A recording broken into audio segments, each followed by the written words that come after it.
Hi guys, कैसे हैं आप सब लोग? आई होप अच्छे होंगे। इट्स टाइम फॉर सम झटपट स्नैक्स। तो मैंने एक ब्रेड का पीस ऑलरेडी टोस्ट कर लिया है। इस पे मैं लगाऊंगी यंग्स का chicken spread. It's very tasty. क्योंकि ये बहुत हल्के हल्के निकल रहा था तो मुझे वीडियो को फास्ट फॉरवर्ड करना पड़ा। So it's done. और इसके बाद टाइम आता है माय फेवरेट कुरकुरे। ये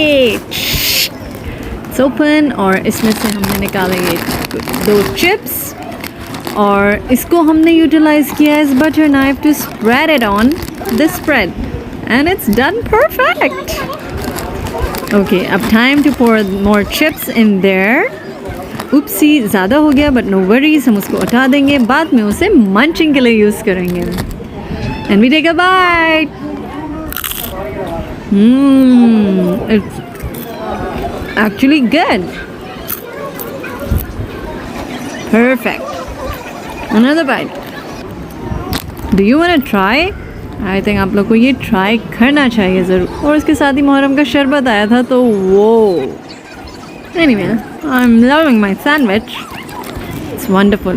आपको भी ज़रूर ट्राई करना चाहिए। Kurkure with chicken spread on brown bread. Goodbye. Another bite. And wait, let me show you. मेरे साथ जो बच्चे बैठे थे जिनकी वजह से मुझे उन्हें देखना पड़ रहा है, उनका रिएक्शन क्या था। He actually did not like it. But anyways, I am enjoying my sandwich. Good day. Hope you guys enjoyed my evening snack. Do try and let me know how do you guys find it. Have fun. Bye bye.